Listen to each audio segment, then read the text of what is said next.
तो time management आपके question solve करने का तरीका से आपका टाइम मैनेजमेंट होने वाला है। देखिए, आप क्वेश्चन पेपर ओपन कीजिए, पढ़िए 1 से 30 तक की जो क्वेश्चन, मान लीजिए हिंदी का तो हिंदी को ही पढ़िए, और पढ़ने के बाद डायरेक्टली पहला क्वेश्चन में टिक मारने के बाद ओएमआर शीट पे आंसर देने की कोशिश बिल्कुल भी मत कीजिएगा भैया, बता दे रहे हैं पहले से ही। ठीक है, सबसे पहले क्या कीजिएगा, आप जिस क्वेश्चन को सॉल्व करो पहले क्वेश्चन को अच्छे से पढ़ लो, जो ऑप्शन आपको लगता है कि हाँ ये सही है ये सही है, तो उसको टिक करते करते जाओ। 1 से 30 तक की क्वेश्चन सॉल्व कर लेना, पूरा आपके क्वेश्चन पेपर में ही उसको टिक मार लेना, छोटे से बिंदु लगा लेना, पूरा इसमें काटपीट करने की बिल्कुल भी आवश्यकता नहीं, बिंदु लगा के छोड़ देना। तो सब्जेक्ट वाइज सॉल्व करने के दौरान आप टाइम का बैरियर जरूर रखिएगा। टाइम को मुश्किल से आप एक विषय को सॉल्व करने के लिए 30 क्वेश्चन को जो है उसको सॉल्व करने के लिए 15 मिनट से ज़्यादा टाइम आपको नहीं देना, ये आपको याद रखने हैं, क्योंकि आपको 10 मिनट उसमें भी देने हैं। ठीक है, जो ओएमआर शीट पे जो आंसर लिखना है उसमें भी। तो क्या कीजिएगा, कम से कम 2 सब्जेक्ट को फटाफट क्वेश्चन पेपर में ही सॉल्व कर लीजिएगा, उसके बाद फिर 2 सब्जेक्ट का नाम आपको जो आंसर है वो ओएमआर शीट में भी। नमस्कार दोस्तों, आप सभी का स्वागत है आपके अपने इस यूट्यूब चैनल बाय एमडी धीवर पर। तो दोस्तों, इस वीडियो में हम लोग बात करेंगे कि सीटेट एग्जाम में आखिर हम लोग टाइम मैनेजमेंट किस प्रकार से करें, ताकि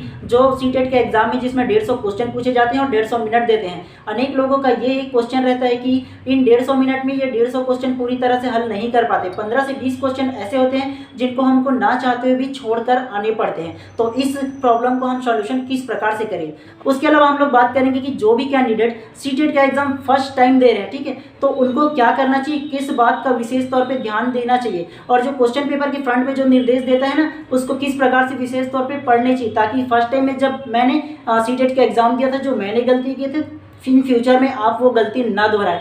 तो चलिए ज़्यादा देर ना करते हुए वीडियो को फटाक से शुरू करते हैं। सबसे पहला क्वेश्चन और सबसे मोस्ट इंपॉर्टेंट क्वेश्चन कि जितने भी सीटेट के कैंडिडेट हैं जिन्होंने वन टाइम सीटेट का एग्जाम दिला चुका है या जो पहली बार एग्जाम दिलाने वाला है, उन सभी लोगों का एकमात्र क्वेश्चन ये रहता है कि हम एग्जाम में टाइम मैनेजमेंट कैसे करें।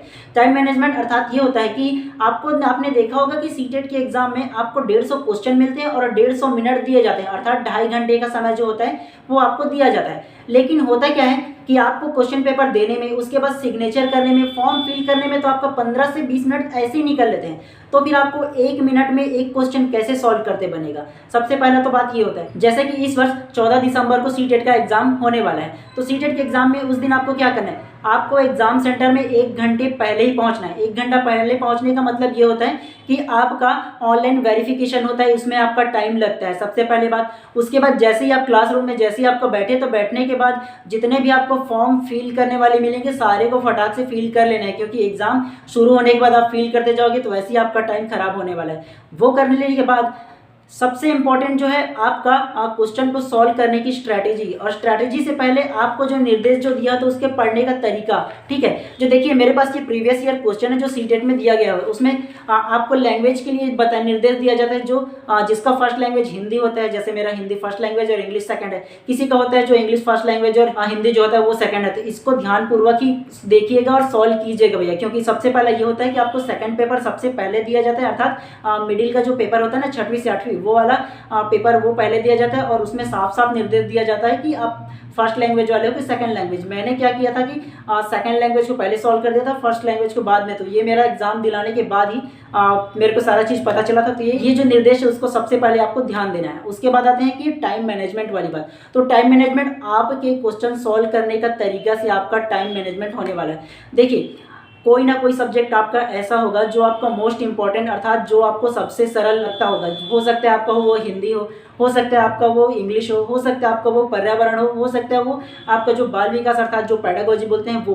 तो जो सब्जेक्ट आपको सबसे पहला और जो लगता है कि आपको सरल लगता है, जो जिसको लगता है को आप बना सकते हो बहुत ही आसानी से, तो उस सब्जेक्ट को सबसे पहले सॉल्व कीजिए। और सॉल्व करने का तरीका क्या होना चाहिए, तो सबसे पहले देखिए, आप क्वेश्चन पेपर ओपन कीजिए, पढ़िए 1 से 30 तक की जो क्वेश्चन, मान लीजिए हिंदी का तो हिंदी को ही पढ़िए, और पढ़ने के बाद डायरेक्टली पहला क्वेश्चन में टिक मारने के बाद ओएमआर शीट पे आंसर देने की कोशिश बिल्कुल भी मत कीजिएगा भैया, बता दे रहे हैं पहले से ही। ठीक है, सबसे पहले क्या कीजिएगा, आप जिस क्वेश्चन को सॉल्व कर रहे हो पहले क्वेश्चन को अच्छे से पढ़ लो, जो ऑप्शन आपको लगता है कि हाँ ये सही है ये सही है, तो उसको टिक करते करते जाओ। 1 से 30 तक की क्वेश्चन सॉल्व कर लेना, पूरा आपके क्वेश्चन पेपर में ही उसको टिक मार लेना, छोटे से बिंदु लगा लेना, पूरा इसमें काटपीट करने की बिल्कुल भी आवश्यकता नहीं, बिंदु लगा के छोड़ देना।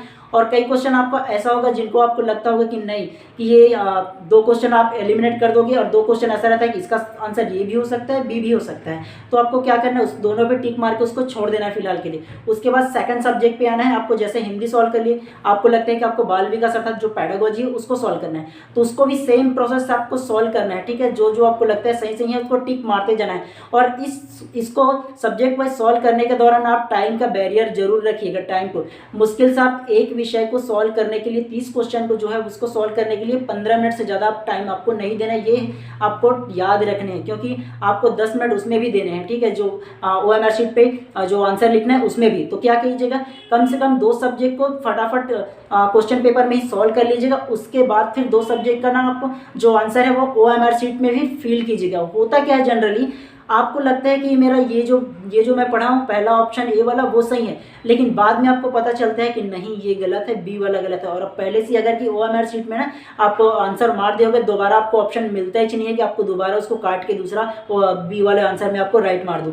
तो इसलिए आपको टाइम मैनेजमेंट इस प्रकार से करना है, जो सब्जेक्ट आपको सबसे अच्छा लगता है उस सब्जेक्ट को सबसे पहले आपको सॉल्व करना है। ये बिल्कुल भी मत कीजिएगा कि मैथमेटिक्स या इंग्लिश में जाके अपना हाथ आजमाओ और मैथमेटिक्स में मैं क्वेश्चन आंसर का सॉल्व करते रहूँ, क्योंकि अब मेरा मैथ्स अच्छा है तो यार कितना भी आपका मैथ्स अच्छा है टाइम तो लेगा ही लेगा। तो कोशिश कीजिएगा कि सबसे लास्ट में मैथमेटिक्स का जो है उसको सॉल्व करने का, ठीक है। और इसी प्रकार से जरूर अपना जो टाइम है वो मैनेज कीजिएगा, ठीक है। उसके अलावा दूसरा जो क्वेश्चन है वो होता है कि आपके पास अभी सिर्फ और सिर्फ 1 हफ्ते का टाइम है, और 1 हफ्ते में आपको क्या पढ़ना है एटलीस्ट, ताकि आपको CTET का जो एग्जाम है वो क्वालिफाई कर जाओ, और क्वालिफाई नहीं 90+ मार्क्स लेकर के आओ।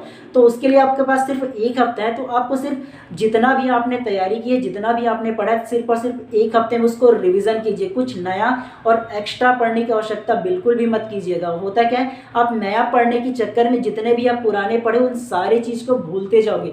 तो उससे ज़्यादा बेटर ये है कि आप जितना भी पढ़े उसको मल्टीपल टाइम आप रिवाइज कीजिए। हो सकता है आपके पास प्रीवियस ईयर क्वेश्चन हो तो उसको लगाइए। उसके अलावा अगर आप चाहते हो कि हाँ यूट्यूब में कुछ MCQ का सीरीज देखना चाहते हो वो देख लीजिए, लेकिन आप एक्स्ट्रा कुछ और पढ़ने का, कुछ नया पढ़ने का कोशिश बिल्कुल भी मत कीजिए। जितना हो सके आप मल्टीपल टाइम रिवाइज कीजिए, वो आपके लिए सबसे ज़्यादा फायदेमंद होगा।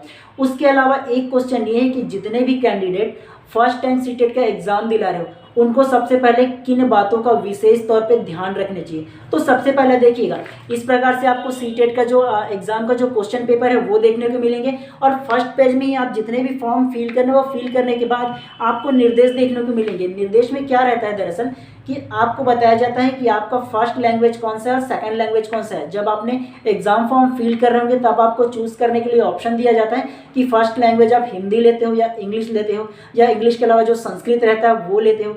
अगर आपने एग्जाम में जो लैंग्वेज लिया है उसको पहले सॉल्व कीजिएगा। दरअसल होता क्या है कि आप ध्यान नहीं देते हो। सबसे पहला जो फर्स्ट लैंग्वेज वाला है वो हिंदी दिया था, सेकंड लैंग्वेज इंग्लिश दिया था उसी में।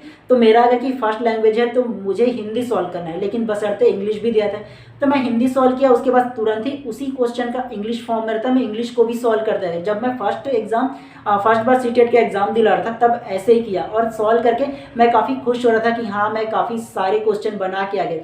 उसके बाद जैसे ही मैं बाहर आया मेरे को पता चला कि मेरे को फर्स्ट लैंग्वेज हिंदी सॉल्व करना था और सेकंड लैंग्वेज उसके बाद में था इंग्लिश वाला चैप्टर में जाके। लेकिन नहीं, फर्स्ट लैंग्वेज हिंदी के बाद जस्ट उसके नीचे में जो इंग्लिश वाला पोर्शन था उसको भी मैं सॉल्व कर दिया और वो मैं पे टिक मार दिया। तो बाद में आके मेरे को पता चला कि मैं जो भी आंसर सॉल्व किए हैं वो गलत थे। तो इस प्रकार की गलती आपको बिल्कुल भी नहीं करना है। आपको ये ध्यान रखना है कि आपने जो फ्रंट पेज में जो दिया गया निर्देश है क्वेश्चन पेपर पर उसको अच्छे से पढ़ लीजिएगा, उसके बाद ही क्वेश्चन को सॉल्व कीजिएगा। और एक बात, CTET के इस एग्जाम में माइनस मार्किंग बिल्कुल भी नहीं है, तो आपको सारे के सारे 150 के 150 क्वेश्चन सॉल्व करके आने हैं। अगर आपके पास टाइम कमी पड़ती है हालांकि तुक्का ही लगा लेना, लेकिन एक भी आपको ब्लैंक छोड़ के नहीं आना है। सारे के सारे जो क्वेश्चन उसका आंसर दे के ही आना है। और अभी आपके पास 1 हफ्ते है तो अच्छे से पढ़ाई दीजिएगा, अपना 100% दीजिएगा, 101% अपना तैयारी को दीजिएगा जरूर के भैया। और हमारे तरफ से आप सभी CTET के कैंडिडेट को ऑल द बेस्ट, अच्छे से जाइएगा और सारे के सारे लोग एग्जाम को क्वालिफाई कर लीजिएगा भैया। और इतने सारे इन्फॉर्मेशन आपको देने थे, आपको इन्फॉर्मेशन कैसा लगा बिल्कुल कमेंट करके बताइएगा। और चैनल पर नए होंगे तो चैनल को सब्सक्राइब कर दीजिएगा और बेल आइकन को दबा दीजिएगा भैया, ठीक है, ताकि इस प्रकार के जब भी हम इन्फॉर्मेटिव वीडियो CTET से रिलेटेड, शिक्षक भर्ती से रिलेटेड, D.ED B.ED से रिलेटेड इन्फॉर्मेटिव वीडियोस लेकर आए तो सबसे पहले आप तक की पहुंचे। वीडियोस पूरा देखने के लिए आप सभी का बहुत बहुत धन्यवाद। मिलते हैं इसी प्रकार किसी नेक्स्ट वीडियो में।